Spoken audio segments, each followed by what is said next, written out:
Gentlemen, it's my privilege to introduce to you the governor of the state of Florida, Ron DeSantis.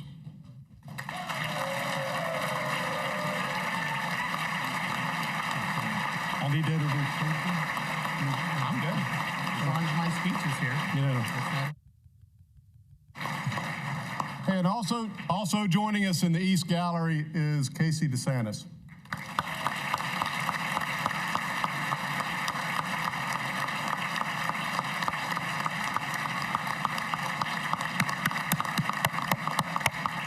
The governor.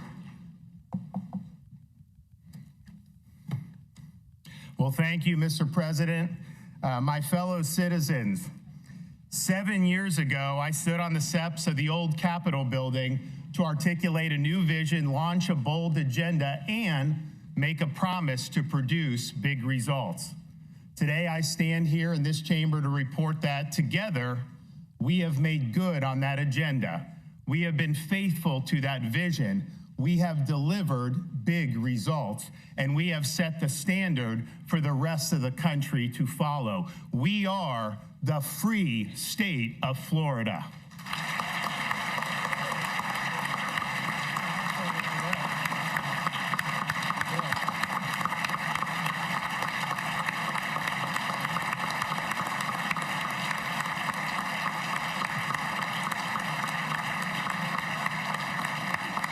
This year marks the commemoration of America's 250th birthday.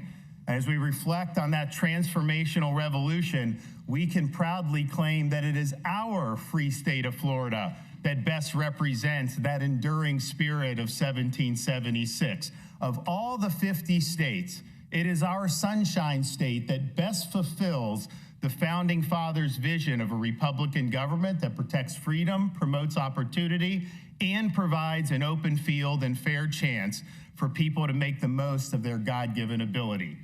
The central question the Founding Fathers sought to answer was not about taxation, representation, or even the legitimacy of monarchy, as important as those issues were, but it was even more fundamental than that. The Founding Fathers were students of history. They studied the history of every republic that had ever existed.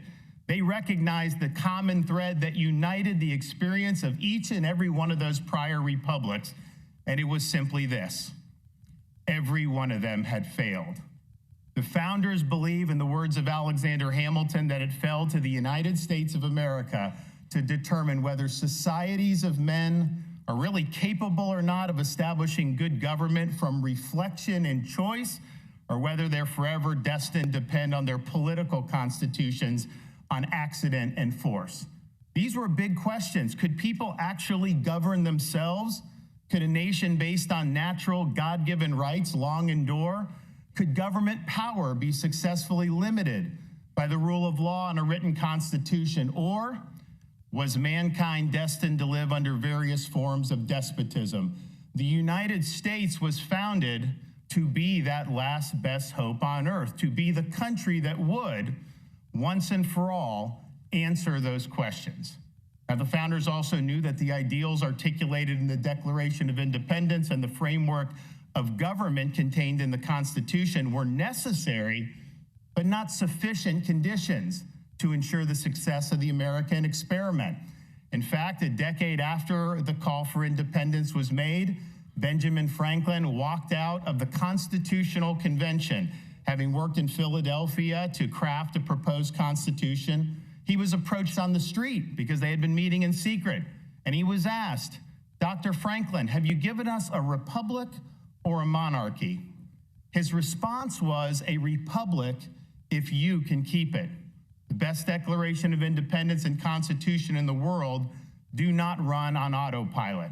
As President Reagan reminded us, freedom is never more than one generation away from extinction. It is not passed along in the bloodstream. It must be fought for. It must be protected, and it must be handed on to future generations. Now, as elected officials, we're tasked with dealing with important issues affecting the lives and liberties of our people, from taxes to education to crime and the environment and everything in between.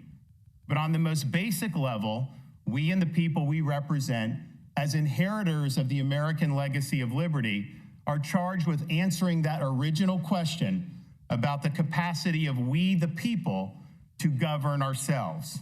And you look around the country right now, and there's no doubt some reason for pessimism. In the past decade, we've seen cities like Chicago and San Francisco be destroyed by failed ideologies. We've witnessed once dominant states spark an exodus among their own citizens due to their own harmful policies.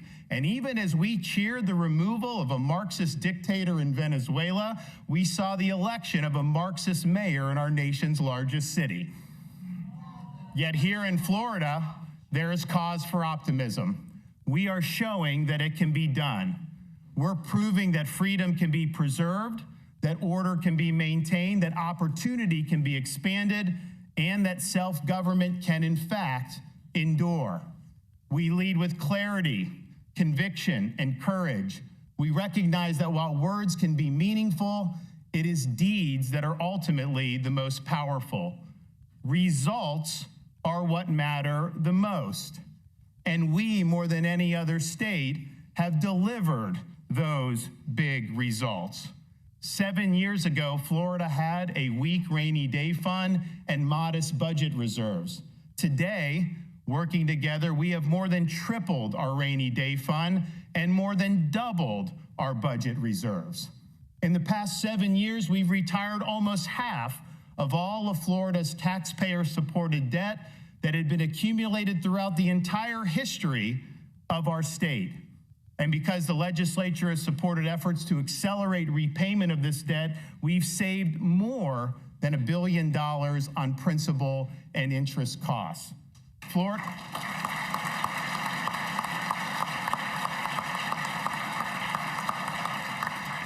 Florida has spent conservatively. We have one of, if not the lowest levels of spending per capita in the entire nation. And the number of state government workers per capita are less than half the national average and the lowest in all of these United States. We've proven that fiscal responsibility and limited government work.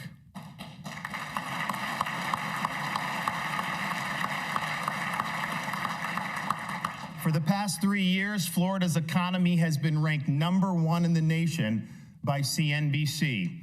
Florida represents about 6.5% of the U.S. population, yet since 2020, our economy has accounted for more than 14% of all new jobs produced throughout America. 7 years ago, Florida's economy was roughly $1 trillion. Today, it is approaching $1.8 trillion, an increase of close to 80%. If you stacked that $800 billion our economy has grown in these last 7 years in the air using $100 bills, that stack would extend 543 miles high, more than twice as high as the International Space Station. In the past 7 years,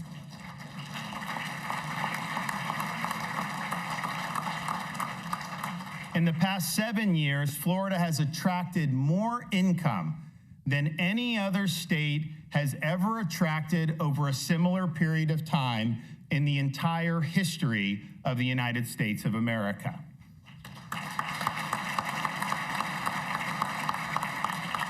We continue to lead the nation in new business formations year after year, and one of the reasons we do that is because we are friendly to the taxpayers.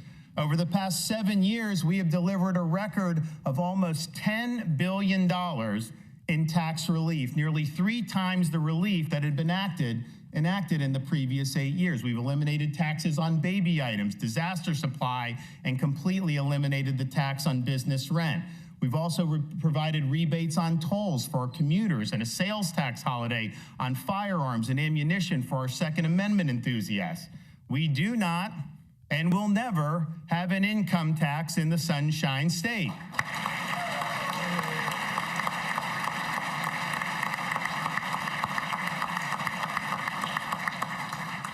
I don't think there's any question that working together, we have made the state of Florida the most taxpayer-friendly state government of all 50 states. Now, 7 years ago, Florida's school choice options were capped. They were limited. Today, we have universal school choice and rank as the #1 state in the union for parental empowerment and education freedom.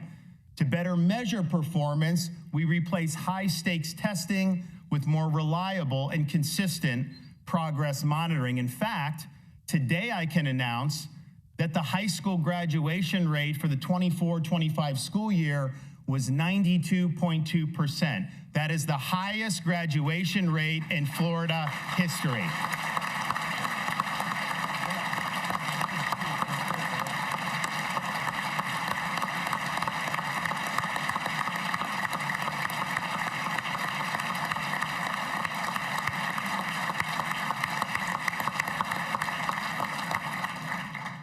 7 years ago, Florida had a modest approach to civics education and limited availability for speech and debate programs. Today, we are leading the nation with a renewed emphasis on civics education, and we offer the most robust speech and debate initiative in America.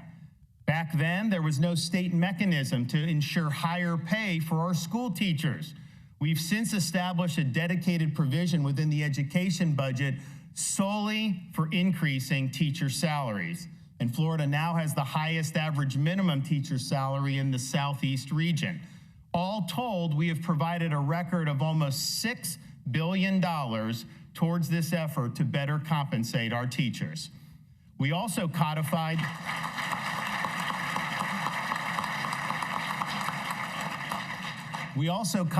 a teacher bill of rights that guarantees the right to teach in an orderly classroom, enacted paycheck protection against automatic school union dues, and prohibited students from using cell phones in the classroom. And that was not popular at the time, but it sure as heck is popular today.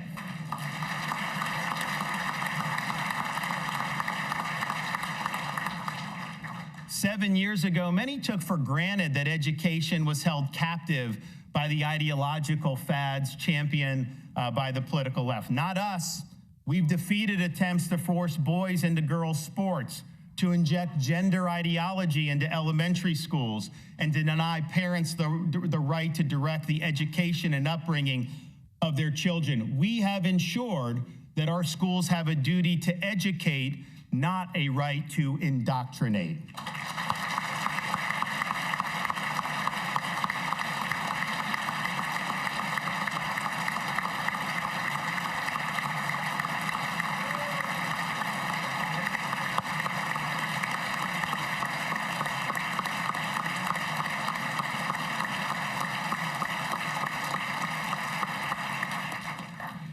We have leaned into difficult issues such as child welfare.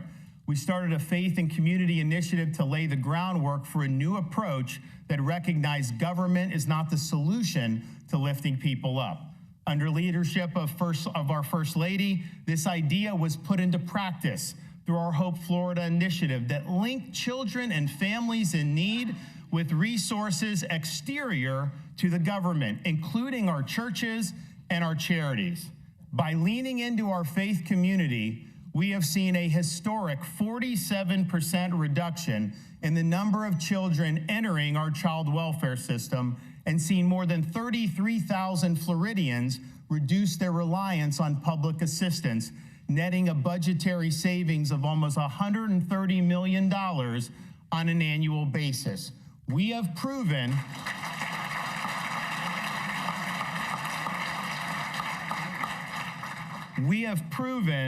that a hand up is better than a hand out.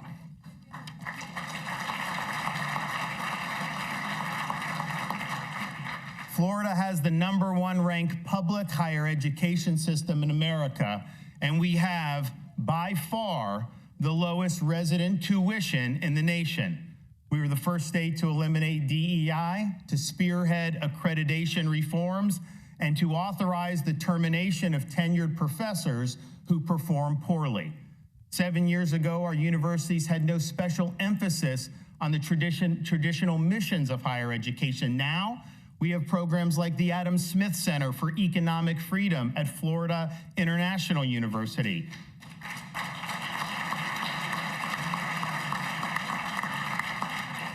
As well as the Hamilton School for Classical and Civic Education at the University of Florida. These programs embrace the values that comprise the foundation not just of the American Republic, but of Western civilization itself.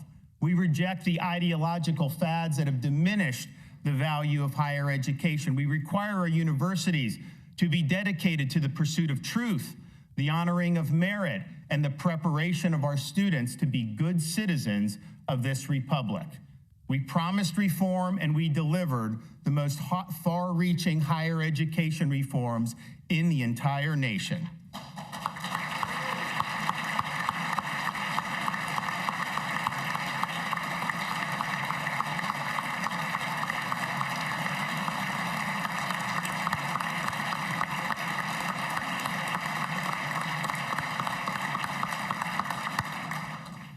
Seven years ago, the momentum for the restoration of the Everglades had stalled, and our state was reeling from coastal algal blooms in 2016 and 2018. We made a pledge to jumpstart Everglades restoration, protect our coast from harmful discharges, and leave Florida to God better than we found it. Together, we have more than quadrupled the funding for Everglades restoration and water quality. We've completed a record number of projects, tripled the water storage capacity throughout the Glades, and advanced the completion of the EAA reservoir by 5 years.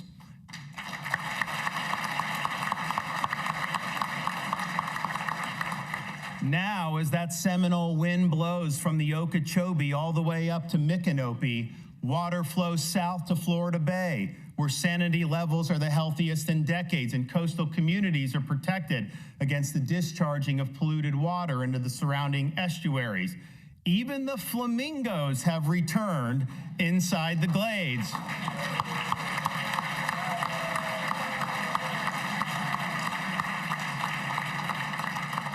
This has been the largest environmental restoration in the entire country. You can now walk into the swamp, sit on a cypress stump, and see nature healing. The ghost of Osceola need cry no more.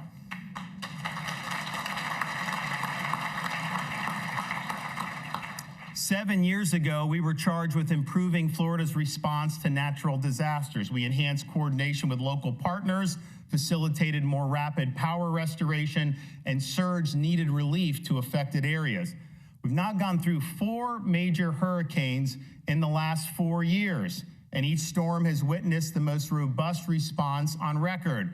Rapid rescue missions, massive resources marshaled and deployed, and the fastest power restorations in state history. We even rebuilt a bridge that had been destroyed in just a matter of 3 days.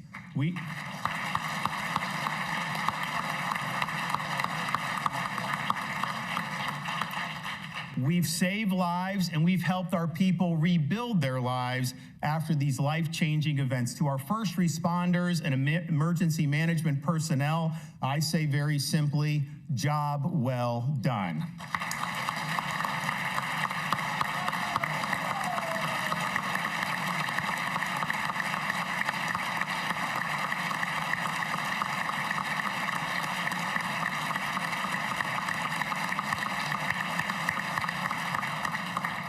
We have made Florida the top law and order state in the nation. Public safety is paramount. Our law enforcement personnel deserve our support, and they have received it.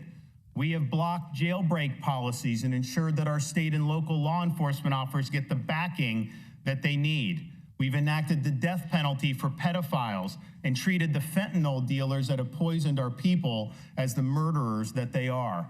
We rejected the movement to defund the police, refused to kowtow to rioting and looting, and have the strongest laws against retail theft in the nation. When a member of a group of thieves was interviewed on CNN and they asked, "Why do you steal in New York even though you like spending the money in Florida?" the response was very simple from the thief: "Because in Florida, they put you in jail." You're doggone right we do.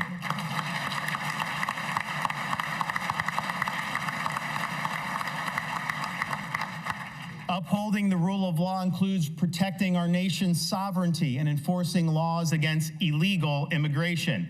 7 years ago, Florida didn't prohibit sanctuary cities and even provided taxpayer benefits such as in-state tuition. Today, sanctuary cities are banned. Those benefits have been repealed and incentives to come illegally have been reversed.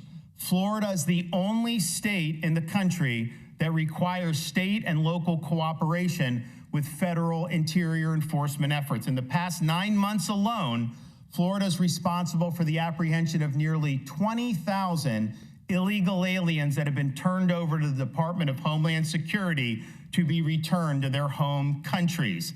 Our people are safer because of these efforts.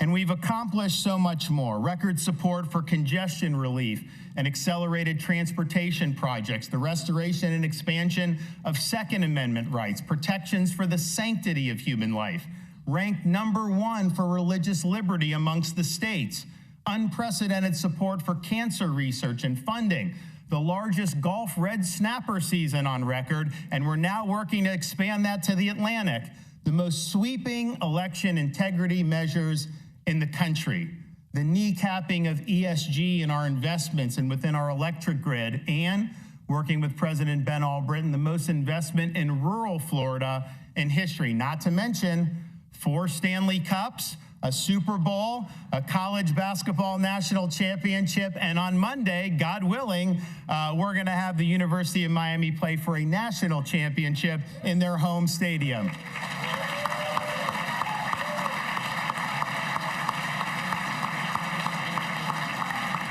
Now, I've got a lot more in the tank, but you guys only have 60 days, and so I think it's best we get on with it. In short, we've held true to Benjamin Franklin's admonition that well done is better than well said. These results are what matter and are what sets Florida apart. Over the past 7 years, we witnessed a great experiment as different approaches to government have been tried in different states.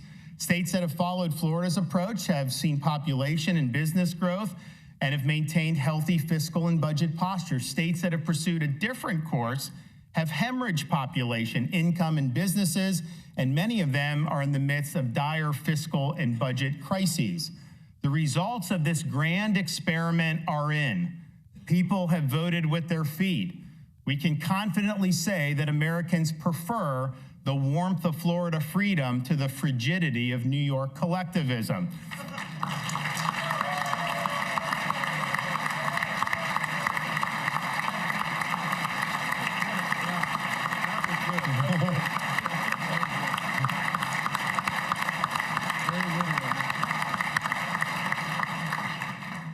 Results must remain our focus. Throughout the country, you see people get elected to office and they elevate superficialities over substance. It's almost as if accumulating media hits and social media likes is an end unto itself. Look no further than the U.S. Congress, where there seems to exist an inverse relationship between the number of strongly worded press releases issued and the amount of tangible accomplishments actually produced. We see so much bluster on cable news, yet so little follow-through when it counts.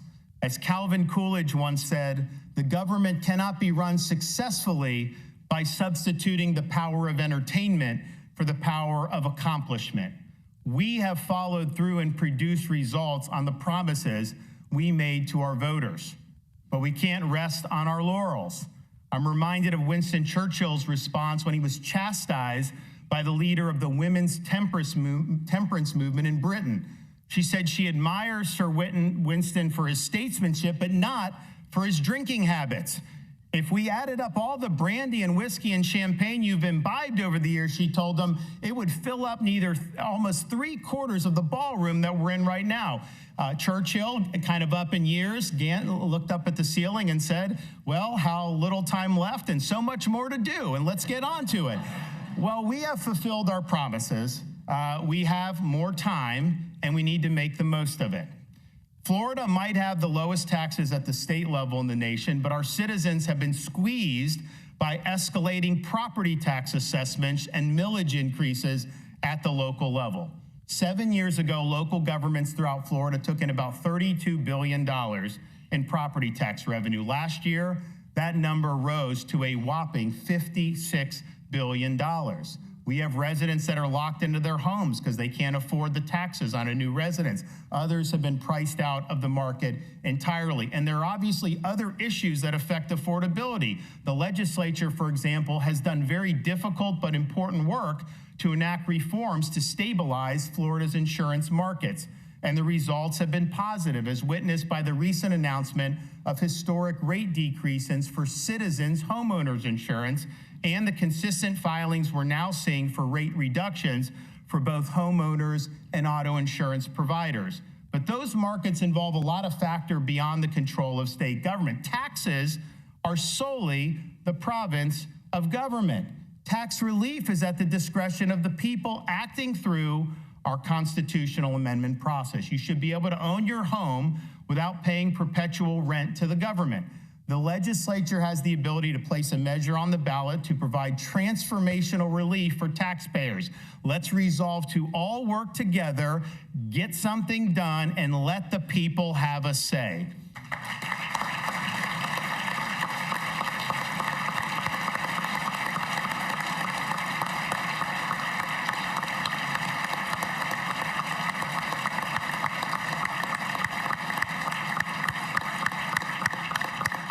Florida's recent successes would not have been possible without taking a firm stand against the medical authoritarianism that swept the nation during the coronavirus pandemic. We chose facts over fear. We refused to allow Florida to descend into a Faucian dystopia where our freedoms were curtailed and livelihoods were destroyed. The use of coercion regarding medical treatments has been philosophically wrong and tactically counterproductive. People must have the right to make personalized choices about which medical products to consume or which medical interventions to undergo. Informed consent must be the touchstone. Let's make that the law of the land in the free state of Florida.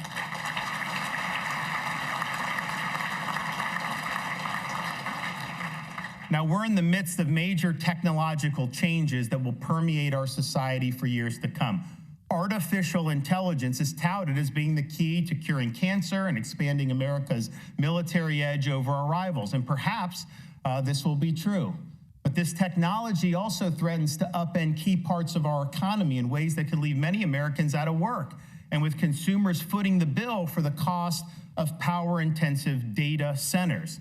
It presents real perils for children and parents, as AI chatbots have already been linked to teen suicides.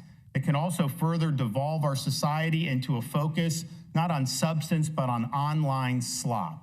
Ultimately, these technologies will be designed by human beings. As Ecclesiastes instructs us, there is nothing new under the sun.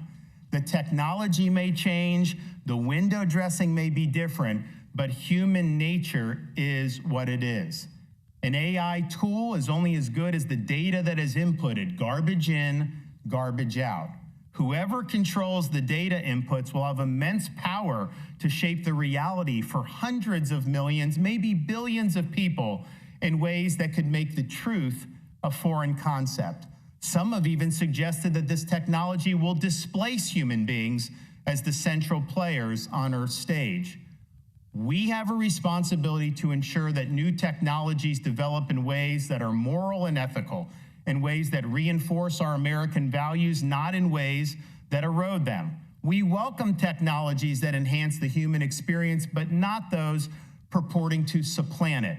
We can never relieve ourselves of our responsibilities to think for ourselves as Floridians, as Americans, and most importantly, as the human beings that are made in the image of God.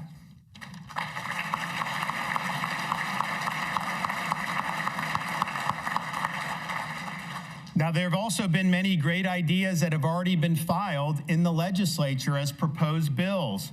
Legislators have proposed eliminating DEI in local governments, further disincentivizing illegal immigration, expanding Second Amendment rights, and blocking the creep of Sharia law.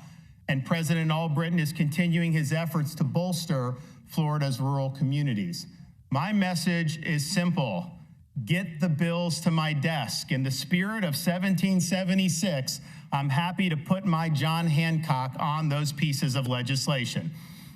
Now, Ben Franklin told us we could have a republic, but only if we could keep it.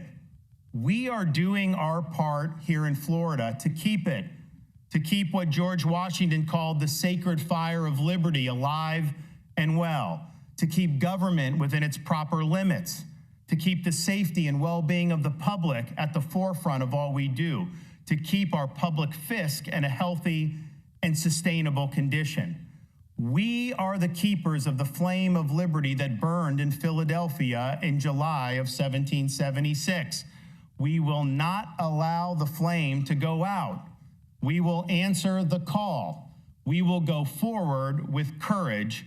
We will take bold action. We will get the job done. God bless the free state of Florida, and God bless these United States of America.